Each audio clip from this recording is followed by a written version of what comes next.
यहाँ से इसको दोबारा please watch this video again, ठीक है।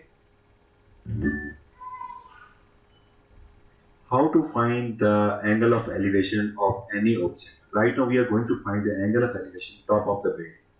This is geometrical instrument D here. Put it in this position, and this is straw here. Put the straw at the top of this, and this is blue color wire, and attach a weight with it, and then bring this wire and put this wire into the hole of this T. The angle is 90 degree right now here. So now look into this straw and adjust your line of sight with the top of the pen. And you can see here the wire is right now at the angle of 70. So at the start it was 90 degree, now it is 70 degree. So the difference is 20 degree. So the angle of elevation, the top of the building is from your eye level, it is 20 degree, because the wire was at 90 degree first, now it is 70 degree, so difference between 90 and 70 is 20 degree. So the angle of elevation, the top of the building is 20 degree.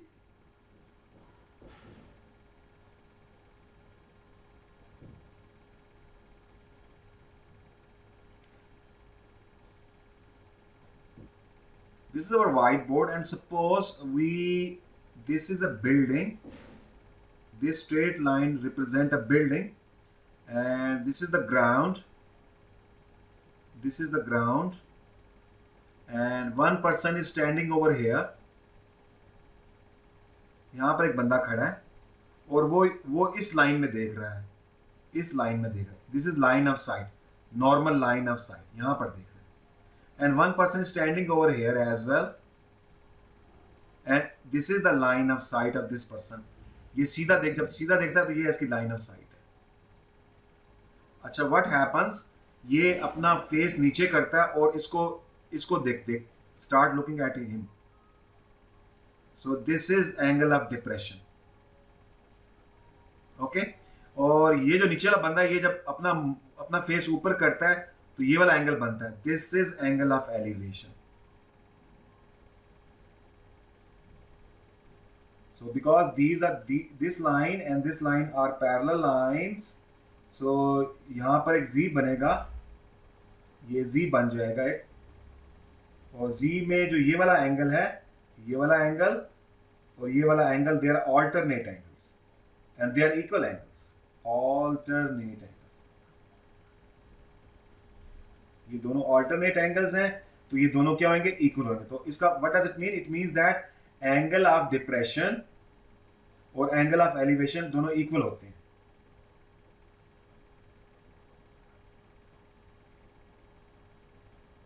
Angle of depression is equal to angle of elevation. ये आपने बात याद रखनी. Elevation. Why they are equal? Because they are alternate angles. Because they are alternate angles of two parallel lines. So that's why they are equal. So let's do some question on this idea. So who will read this question?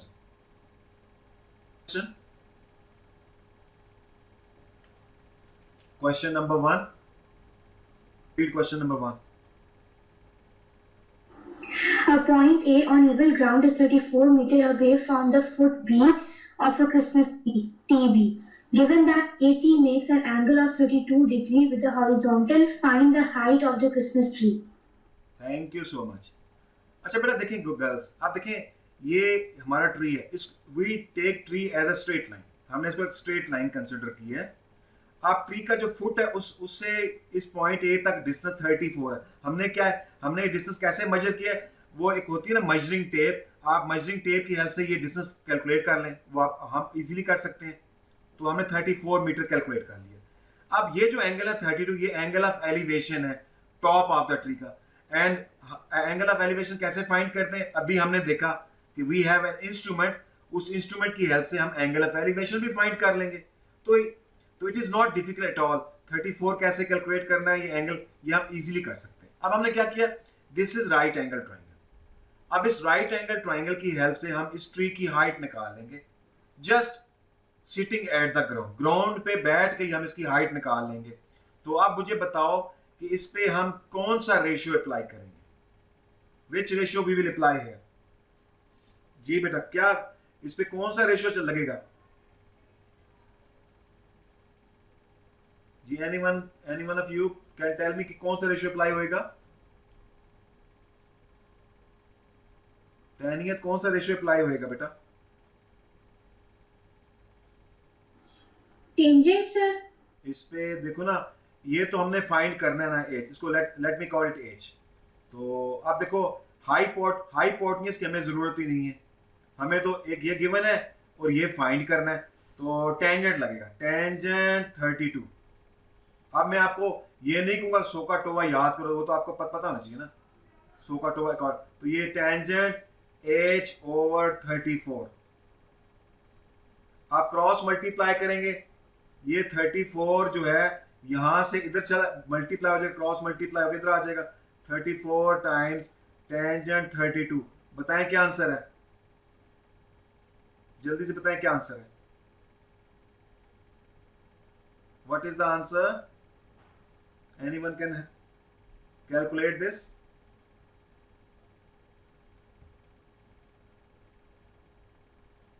तो 34 21.2। अच्छा, thank you. 34 into tangent 32, so this is 21.24. So we will use three significant figure. According to three significant figure, it is what was the answer? 24.2, 21.2, sorry. So the height of the tree is 21.2 meter. Look girls, हमने जमीन के ऊपर खड़े होकर इसकी height find कर ली है, और ये हाइट बड़ी एक्यूरेट हाइट है। एंगल ऑफ एलिवेशन हमने वो फाइंड कर लिया अपने इंस्ट्रूमेंट की हेल्प से, और 34 डिस्टेंस हमने मेजरिंग टेप से निकाला, और ट्रिग्नोमेट्री यूज करके राइट एंगल ट्राइंगल बनाई, और ट्रिग्नोमेट्री की हेल्प से हमने इसकी हाइट निकाली। So easy. तो हम इस तरह से कोई भी बिल्डिंग हो, इवन के ये जो वो जो हमारे पास वो जो F8 में है, वो क्या what building that called, what is the name of that building, वो जो वहां बनी हुई है, कौन सा टावर है? सेंटोरस। हम सेंटोरस की भी हाइट निकाल सकते हैं just sitting on the ground. तो this is how trigonometry can be used. तो let's move to the next question. Read the The question. vertical post PQ is 7.7 meters as E is on ground such that AP makes an angle of 27 degrees with the result. Find the distance. AQ। Okay, thank you. आप देखो बेटा, यहाँ से आपका बेटा net I think थोड़ा week है, मतलब लगा रहा। तो देखो बेटा, ये पोस्ट है, एक पोस्ट है कोई आई थिंक पोल शोल है, पता नहीं क्या है, ये पोस्ट, उसकी हाइट जो है वो 7.7 है, ठीक है। और ये हमें उसने खुद बताई हुई है, और इसका एंगल ऑफ एलिवेशन 27 है। हमने बताना कि ये इसका डिस्टेंस कितना है, या इसके फुट से ए तक कितना डिस्टेंस है। तो बताओ कौन सा रेशियो अप्लाई होएगा? Which ratio we can apply here?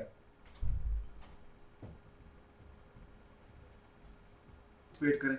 तो again we apply tangent here, ठीक है। टेंजेंट 30 27, तो क्या होता है tangent? Opposite over base, opposite over adjacent, ये होगा। आप क्रॉस मल्टीप्लाई कर दो, इसके नीचे 1 लगा दो, क्रॉस मल्टीप्लाई करो, तो x हो जाएगा 7.7 ओवर टेंजेंट 27। तो क्या आंसर आएगा? चेक द कैलकुलेटर, निकालो जरा, बताओ जल्दी से।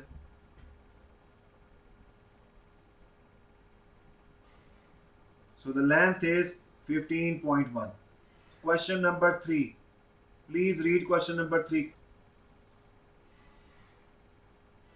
Yes, question number 3. Read question number 3, beta. Read करो जरा। When the bird standing at base flying a kite, the kite is vertically above A. The string being A of length 120 meters vertically 120 meters attached to the kite makes an angle of 53 degrees to the horizontal. Assuming the thing is taut, find the distance AB. Yes, तो आप देखें, look here, ये बंदा बच्चा kite उड़ा रहा है, flying the kite here, और काइट के साथ जो डोरी लगी हुई है, धागा जो है उसकी लेंथ 120 मीटर है। ये उसको पता है कि उसकी जो रील है उसमें कितना लेंथ, और एंगल ऑफ एलिवेशन 53 है। वो कहता है इस काइट के बिल्कुल नीचे पॉइंट है, इससे ये डिस्टेंस कितना है, वो कितना दूर खड़ा हुआ है, काइट के बिल्कुल नीचे से कितना दूर खड़ा हुआ है। तो we have to find this distance. तो which ratio we can apply, कौन बताएगा? हाजरा, आपने नहीं बताना, कौन बताएगा? कौन सा लगेगा? Cosine.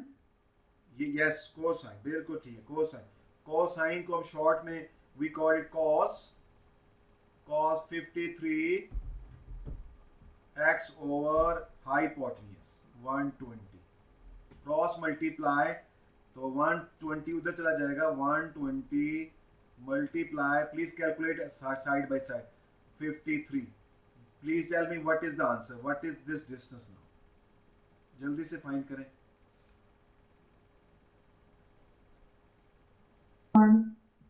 So this distance is 72.21, that is 2.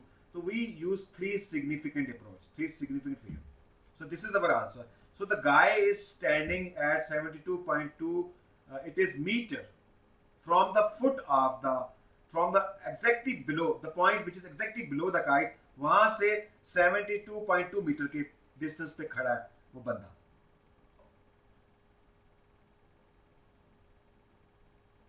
At a certain time of a day, a church spire PQ 82 meters high cast a shadow RQ 62 meters long. Find angle PRQ. Thank you so much बेटा। अब देखो ना, ये pictures clear नहीं है, तो ये ना कुछ उसने ना, आई थिंक उसने कुछ बनाया हुआ है, ये कुछ स्पाइरल सा बना हुआ है, पता नहीं क्या, वो चर्च का पता क्या चीज़ है ना। तो ये इसका टॉप है, ये ना, ये टॉप है, हमने इसको लाइन से शो किया है। अब यहाँ पर ना, यहाँ पर सन है,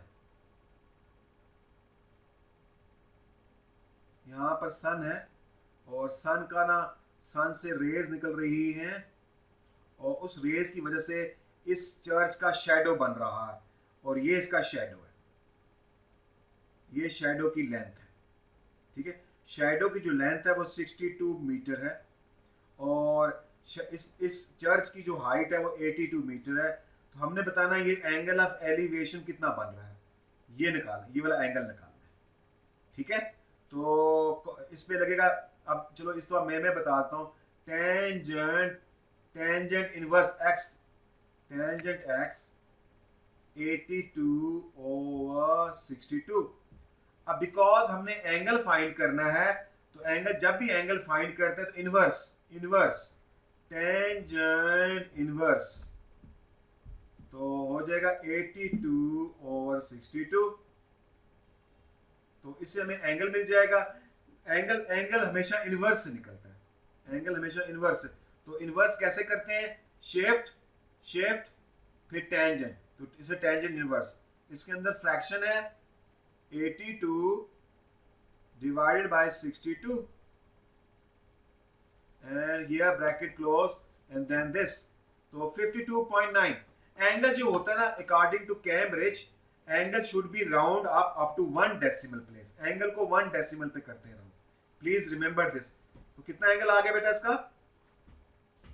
52.9। सो 52.9। So the angle of elevation of the top of the building is 52.9। तो उसका एंगल ऑफ एलिवेशन 52.9 डिग्री का बन रहा है। इसके ऊपर डिग्री का साइन बनाएं, छोटा सा डॉट डालें इसके ऊपर, ठीक है। सो दिस इज आवर, तो ये हो गया हमारा आंसर, ठीक है। अच्छा, आई थिंक लास्ट क्वेश्चन कर लेते हैं, और देन क्वेश्चन नंबर 5 जी गर्ल्स। तो क्वेश्चन नंबर 5 हम कल करेंगे, बिकॉज में डायग्राम गिवन नहीं है, इट विल टेक टाइम। तो कल हम देखेंगे डायग्राम कैसे बनाते हैं।